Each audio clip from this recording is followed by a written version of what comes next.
A field of 36 Cup cars sat behind the pace car on a wet Magic Mile, engines idling, radios crackling, everyone waiting for NASCAR's signal to go green. Then, without warning, the number 77 Chevrolet of Carson Hocevar stepped out and spun, right in the middle of the pace laps, in full view of the entire field.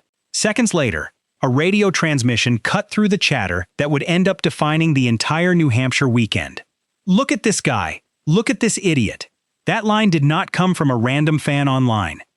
It came from Joey Logano, and by the time the race weekend was over, it had turned into one of the most talked about moments of the entire chase.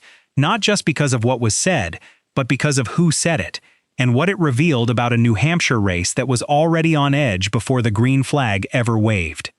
To understand why this moment hit as hard as it did, you have to go back to the decisions NASCAR made before the race even started. Officials moved the green flag up an hour, trying to beat an incoming storm system that was tracking toward the Magic Mile. That call backfired almost immediately, because the weather arrived early anyway, forcing the field to roll out on wet weather tires, with drivers essentially guessing how much grip they actually had underneath them on a surface nobody had raced on in those exact conditions that day. Behind the scenes, teams were split on whether to race at all. Team Penske, Logano's own team, had voted thumbs down on starting, meaning Logano himself did not even want to be out there in those conditions in the first place. Hocevar's team, on the other hand, was reportedly on the opposite side of that vote, pushing for the green flag to fly despite the standing water still visible around parts of the track. Two drivers, two opposing calls, both about to share the same slick, unpredictable racetrack, before a single spin had even happened, and before either of them knew how much this particular pace lap would end up defining their weekend. If you're new here, this is NASCAR Trackline TV, and we cover the radio chatter, the fallout, and the moments other channels skip past. We're closing in on 1,500 subscribers, and stories like this one are exactly why. So if you want more breakdowns like this, hit subscribe before we get into the rest of it. The spin itself unfolded on the upper groove of the Magic Mile, where Hocevar was testing the limits of a track surface nobody could fully trust yet. The number 77 snapped loose and drifted into a lazy, helpless spin exiting turn 4, directly in front of Logano, who was starting 21st, riding close enough behind Hocevar to have a clear view of the entire moment. That proximity is what turned a routine pace lap mistake into a radio moment that spread across the internet within minutes. "Look at this guy. Look at this idiot," Logano said, followed by a laugh that made the clip impossible to ignore once it started circulating. Inside the number 77, the mood was the opposite. A driver who had just lost control in front of 35 other teams, with no way to explain himself in the moment. The question that started forming almost immediately afterward was whether this was simple banter between two blunt personalities, or something with real tension underneath it. Hocevar did not stay quiet for long. He went to X and addressed the spin directly, framing it not as a mistake, but as a job nobody else on the track was willing to do. Carson Hocevar wrote, "I much rather test the track when no one's around versus green flag and PPL around. If no one else was going to test it, I'll do it, LOL." The post did not stay up for long. It was deleted shortly after being posted, which only added another layer to the story. Online, reaction split almost immediately. Some race watchers argued Hocevar had a legitimate point, saying it was better for someone to find the limits of the wet track behind the pace car than at green flag speed with 36 other cars racing around him. Others were not convinced, pointing out that spinning during a controlled pace lap was not exactly the reassurance NASCAR needed heading into a race that had already been delayed once. What started as one driver laughing at another had turned into a public conversation about respect, ego, and who actually gets to decide the difference between testing the limits and simply making a mistake. New Hampshire was not finished being chaotic after that.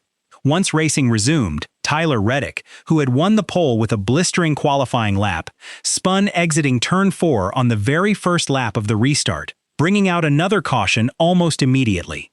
Denny Hamlin and Chris Buescher were both caught up trying to avoid Reddick's spinning car in the process, forcing both drivers to check up sharply to stay off the wall themselves. Later in the race, John Hunter Nemechek scraped the wall following a spin of his own. adding yet another caution to an afternoon that NASCAR officials had hoped would run clean once the green flag finally waved. 4 different incidents on a track NASCAR had insisted was ready to race, within the span of a single afternoon.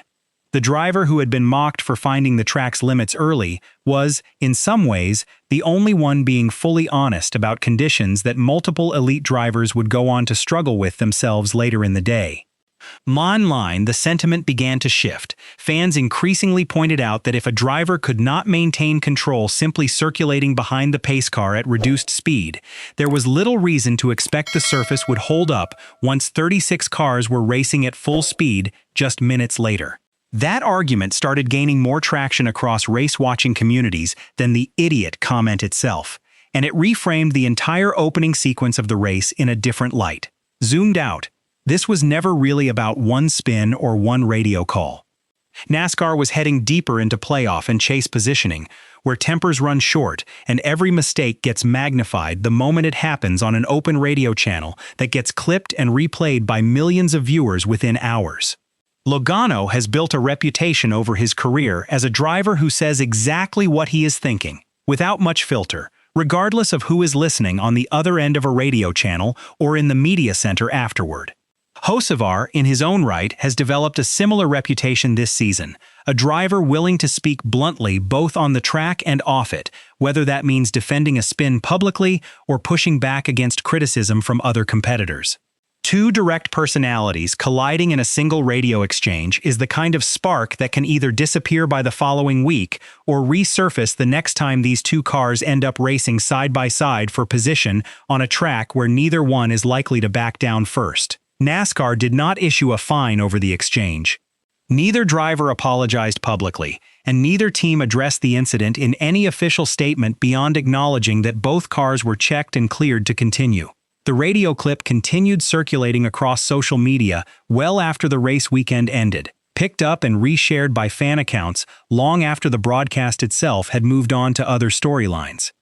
Hocevar's deleted post remained a talking point even without being visible anymore, screenshotted and referenced in conversations across multiple platforms. Somewhere between a laugh on an open channel and a tweet that disappeared minutes after it was posted, this story has not fully played out yet. If Logano and Hocevar end up battling for position again before the season is finished, "Look at this idiot" is not the kind of line that gets forgotten by either side, and it will not take much for the moment to resurface the next time these 2 cars line up close together on track. If you enjoyed this breakdown, make sure you're subscribed to NASCAR Trackline TV for more of the radio chatter and fallout NASCAR doesn't want you talking about. And drop a comment telling us whether you think this rivalry is already over or just getting started. Then share this one with another NASCAR fan who needs to see it. If you enjoy real NASCAR breakdowns like this, you'll like what's coming next.